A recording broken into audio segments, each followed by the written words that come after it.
Hola, mi nombre es Salvador. Dexter, el títere de Spencer Horseman, se ha perdido. Si usted tiene alguna información o sabe dónde está, por favor llame al 954-2711, área 213. Llame ahora antes que sea demasiado tarde.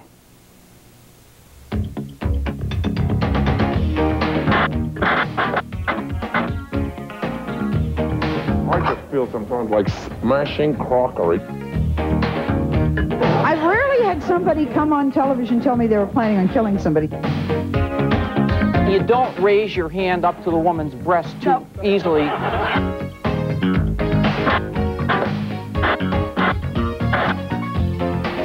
Hey, look at me, I'm Mark Man. Hi, I'm John Henson, and this is Talk Soup. If we were any more lowbrow, you'd get the bands. Well, Disney was good enough to send us a bunch of puppets and action figures from their new movie, Hunchback of Notre Dame, opened last Friday. Huge film, colossal box office blockbuster. These people crank out hits the way Sarah Lee cranks out brownies. And at the request of one of our staffers, we wanted to try a body double with one of the characters from the show. Here is Quasimodo from Hunchback and our own head writer, Brad Giori. Hey, it's a man. Yeah, I thought he walked funny. Also, before we get the show started, just a quick mention. It is field producer Jeff Zimmer's birthday today. All right, happy birthday. There he is, this suave, debonair man in action. Actor, director, writer, field producer extraordinaire. He's Jeff Zimmer, the feel-good staffer of the year. All right. Happy birthday, Jeff. Coming up on today's show, John Davidson shares his new hair with the world. Cooking salmon in the dishwasher, and Jim, Jay, and Ann get a whole lot closer. Come here, baby. Oh, you keep that up, you're going to have a little spin-off. First up, I'm going to have to lead you through this Sally highlight one step at a time, so bear with me. Okay, for starters, Denise is married to a young man by the name of Jeff. Jeff's sister is named Kenitha, and as fate would have it, Kenitha has begun dating Denise's father, a man who's 28 years older than she is. And if the two of them get married, Kenitha will be Denise's mother-in-law as well as her sister-in-law. Okay, take a few deep breaths. Be one with that? Okay. Oh, and by the way, did I tell you that Kenitha tried to have her last husband killed for his insurance money? She did. Did you try to kill your first husband? I was planning on it.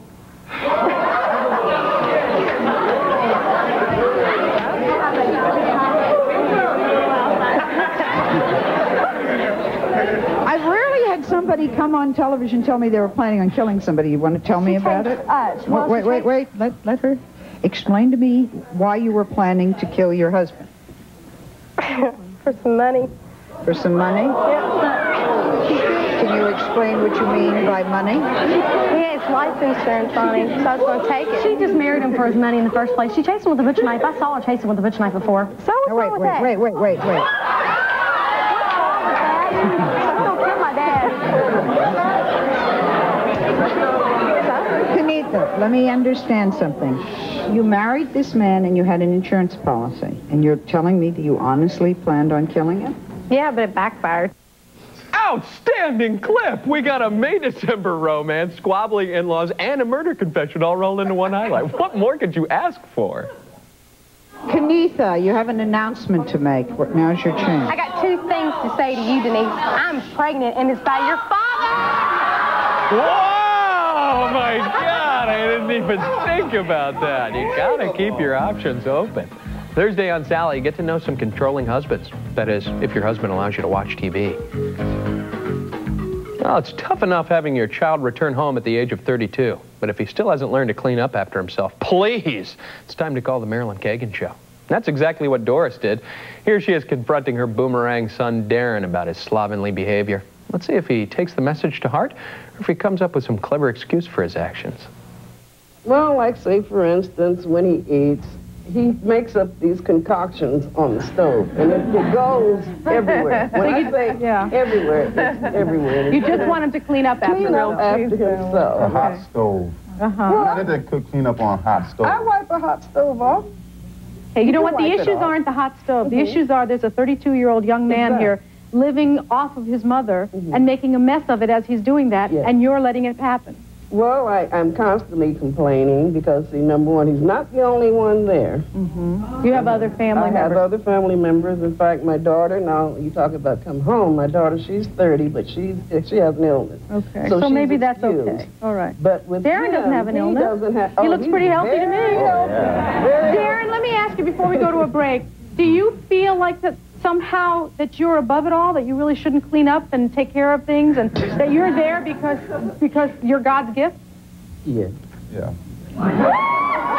Wow, he's God's gift? Man, hope God saved the receipt, because he's going back. I don't think he's the right size. Thursday on Maryland, I've been used and abused, and I'm not going to take it anymore. These guests are tired of feeling like suckers. They're going to appear on national television and air all their dirty laundry for free. That's shrewd. Well, it's hard to believe, but cemetery fraud is a growing problem in this country. In Maryland, one woman has made it her mission to watch out for the rights of the dead and their families. Her name is Carolyn Jacoby, and she founded Eternal Justice, an organization that seeks to uncover fraudulent burials. Here's CBS This Morning reporter Hattie Kaufman with more. For some of those unfortunate enough to lose loved ones, self-styled cemetery watchdog Carolyn Jacoby is often the bearer of more bad tidings. I want you to take that and thump it for me, please. Just tell me what you feel. There's something solid to you. It's too high. It's too close to the top of the ground. Jacoby's probe might mean there are 2 caskets in one gravesite. No, it's nobody supposed to be there but my sister. It doesn't feel very good. It really doesn't. I feel actually betrayed. It hurts to think that either somebody else is there with her or she's there with someone else when she was supposed to be there by herself. Carolyn says it's not uncommon for cemeteries to remove old tombstones and begin stacking bodies in order to conserve space, which means you and your loved ones could wind up bunking with a stranger for eternity. That's no good, you know. What if they snore? Okay, Thursday on CBS This Morning, he's Burt Reynolds and he's starring in the new comedy Striptease. He's the one with his clothes on. We're hoping. Still ahead on Talk Soup, Gordon Elliott goes on a crockery smashing rampage. He's smashing crockery! Cool! And John Davidson lets his hair go gray. But first, the Talk Soup regular gets poked by a professional. They're very small. They're very, very small. They're sterilized. They don't, all acupuncturists use sterilized. And they don't cause bleeding. Not usually.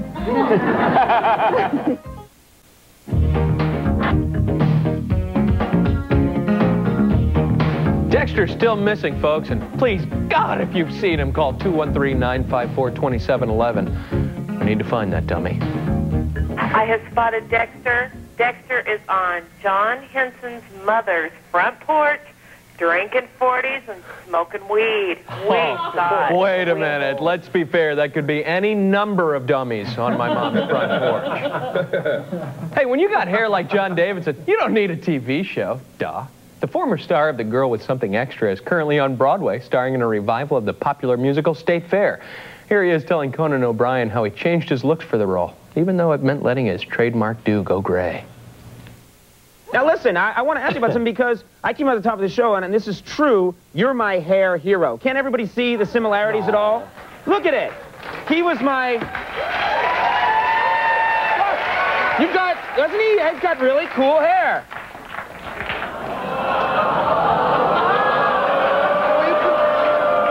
That was a big mistake, John. What is hair? Hair is not important. What? Hair doesn't matter. Now what are you talking about? That's all I've got, man. What are you talking about? I got the hair. My baby. I've died for 15 years. It's gonna be all right. It's gonna be all right. For 15 years, I have colored my hair. I've always admitted that, even when I was coloring it. I was trying to look like Dick Clark.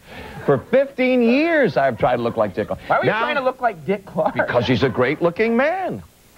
What? John Davidson is attracted to Dick Clark? That's incredible, and he has a skunk spot just like you, Johnny boy. That's incredible. Did you know he once posed nude for Cosmo? That's incredible! And he used to host a top-rated TV show called... what was it? I almost had it. It was... America something? No, it was it Real People? He was on The Love Boat a bunch of times. Fran Tarkenton was in it, wasn't it? All right, yeah, Fran Tarkenton was definitely in it. Friday, Conan chats with Harold Ramis. He directed the new movie Multiplicity, starring Michael Keaton and Michael Keaton and Michael Keaton and... Oh, you get the picture. Hey, who wants to see some lady stick needles into Lisa Gibbons? I do! Okay, all right, but you got to settle down and pay attention. After all, how else are you going to learn about the wonderful art of acupuncture? If there are any sadists watching, I hate to disappoint you, but the procedure you're about to witness is virtually pain-free. Now, where are we going to put it? Just as a little demo here. I won't make you undress. Well, no. Ratings. Yeah. But Kelly would like to. Let me just... So they're really, they're very small. They're very, very small. They're sterilized. All acupuncturists use sterilized needles. They don't cause bleeding. Not usually. This is the proof to show you that it doesn't hurt, audience. Now, I'm going to do this in just a minute with one of my associate producers who's needle phobic. This point of all of the points on the body is more sensitive than other points. But thank you for that. It is also the most accessible. All right, well, we're going to have Wendy do this when we come back. That's it. I can tell you feel absolutely nothing. Janet says that doctors have been using acupuncture for over 2,000 years, and still to this day, nobody knows why. Okay. That's incredible! That's the name of the show John Davidson on. That's No, it's not. No? It wasn't That's Incredible? I was sure it was That's Incredible. Was it the Byron Allen Show? Did he host the Byron Allen Show? No, somebody else. That's another guy? Yeah. Huh. Melanie had a frightening premonition during a long-distance train ride with her 3-year-old nephew. Within seconds, she was wrapping the both of them in blankets and pillows. 10 minutes later, the train derailed and flew off a bridge, crashing into a muddy bayou below. 47 people died in that crash, but thanks to her premonition, Melanie and her young nephew lived to tell the tale on the Mark Wahlberg Show. I had a premonition. As soon as I got on the train, I was real leery, and I just knew that the train was going to crash. So I prepared myself for this train crash and the baby. In the middle of the night on the train, you got them all ready? Right, in the middle of the night. And 10 minutes after the premonition, I prepared us for the train crash. It crashed. The train went off the bridge. Mine jackknifed and went into the water, the bayous. I didn't know at the time where I was because I was all jumble-mumble and everybody was thrown all over the place. Well, after the train came to a stop, I mean, it must have been just a horrible crash. Dead impact. Dead impact. And then, we went flying. What was it like the moment the train stopped? I didn't know where I was and what was happening. It was just really scary. Yeah. And then when I realized the water was coming up, I knew I had to get out. And you wrecked into the bayou, so water was coming into the train. Right. How did you prepare Robbie for this wreck? You said you prepared both of you. I took the pillow and I laid it on the chair, put Robbie on his stomach, wrapped him in a blanket. I took the pillow, put it up against my chest, wrapped myself in it, and 10 minutes later we crashed. Which helped prevent us from breaking bones, like everybody had broke bones. So neither of you had any broken bones? No broke bones, just beat up a lot, real sore. After the crash, Melanie was very disoriented. At first, she couldn't find Robbie, but after she did find him, she helped other passengers escape out an open window. Thursday on Mark, we used to be best buds, now we're mortal enemies. I don't know what happened, all I know is it's your fault. I sense you're not yet satisfied. Not to worry, we got more clips ahead, including Gordon Elliott screaming his head off in the name of science. And after this break, talk show hosts need hugs, not drugs. Or perhaps some of both.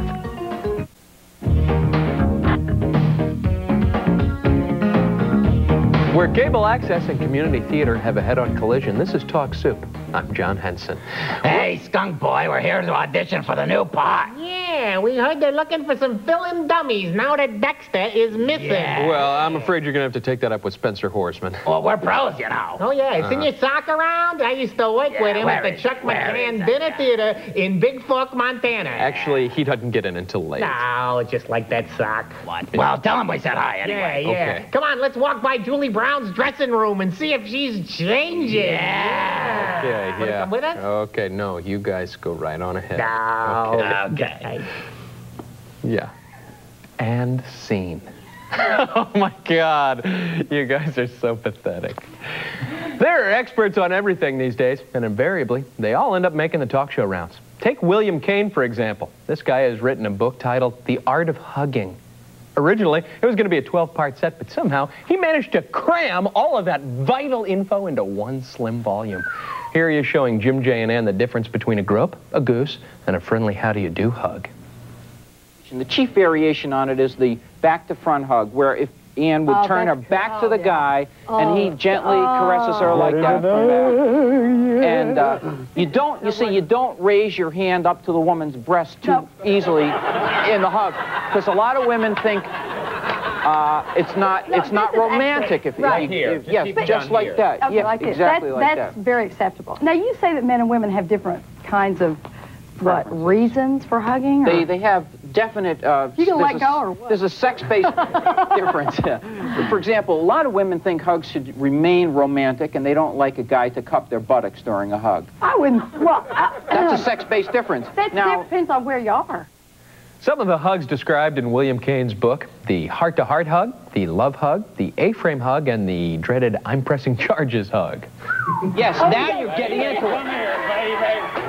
That's it. That's the I'm pressing charges hug right there. You're going to pay for that, mister. And scene. Thursday on Jim, Jay, and Ann, you're finally going to learn how to program that VCR of yours. Handyman Kaz Eisner will be dropping by to show you how.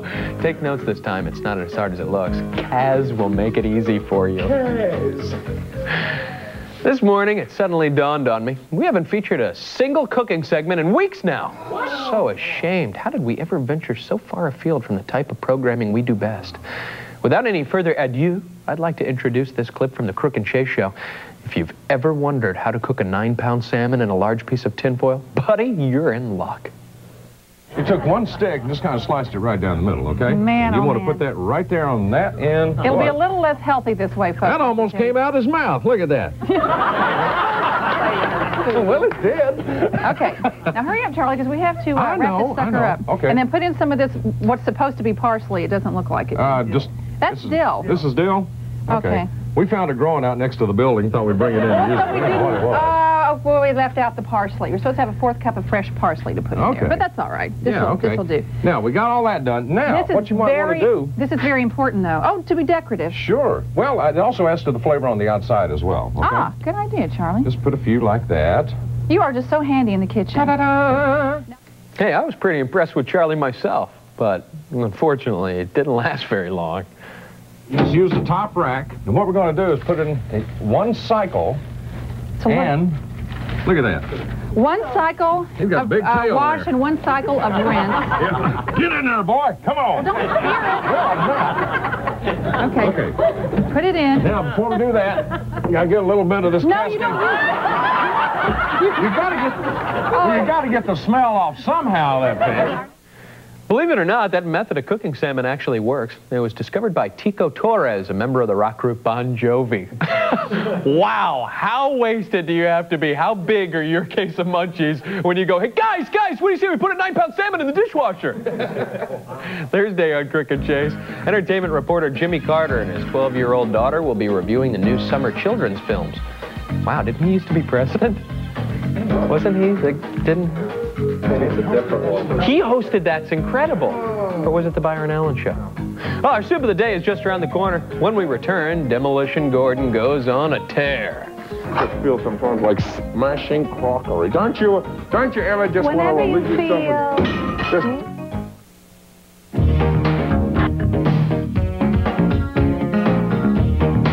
Hello, this is Nurse Kara Howard from Valley Forge, Pennsylvania, and we have a patient in our hospital that we believe fits your description of Dexter. Yes, he was admitted because he has termites in his cecum. Oh, Thank you. no, termites in the cecum. They're going to have to set up one of those big tents around him and gas him out. That's what they're going to have to do. They're going to have to fumigate Dexter. Gordon Elliott must have a little Greek blood in him. Just look at him smashing plates in the following highlight. He's like an old pro. Joining Gordon on stage are a few stressed-out guests and Dr. Ruth Belgashkir. She's written a book titled A Bride's Guide to Emotional Survival. She believes people should get in touch with their primal urges in order to feel better about themselves. And from the looks of things, Gordon has no problem doing that. What about that primal scream therapy? I want to get a little bit of our audience. You're watching at home. I've always wanted to do this, and I've never been able to. You have some primal screaming, it'll make you feel better. Okay? You want to do this? So instruct us, because while you're doing the primal screaming, Okay. I'm also going to be throwing plates out the window, okay? Okay. I just feel sometimes like smashing crockery. Don't you ever just want to relieve yourself and just do that? Then you want to... stressed out, Okay. it gets locked in your body. All right. Ready? Ready? Ready? Yeah. Come on, scream. Okay.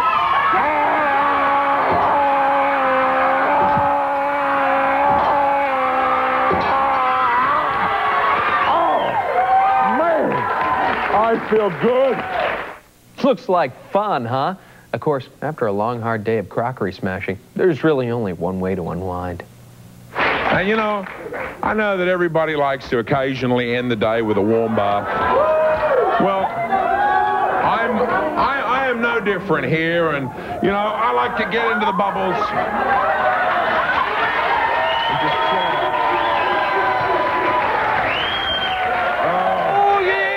Geez, Gordon, don't kid around like that. I don't think that mic is grounded. Oh, no!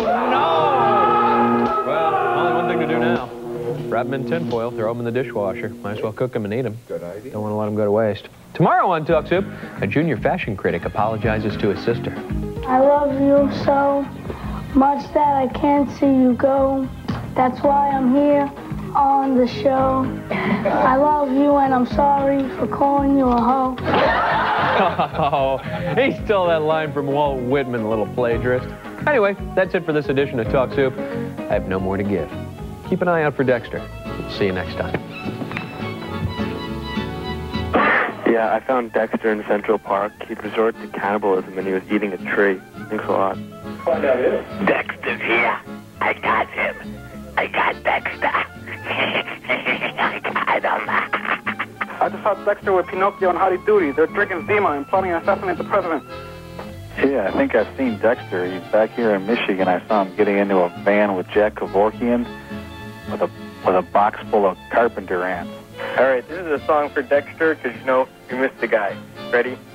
Do-do-do Dexter. Dexter. Do-do-do Dexter. Do-do-do Dexter. Oh, Dexter.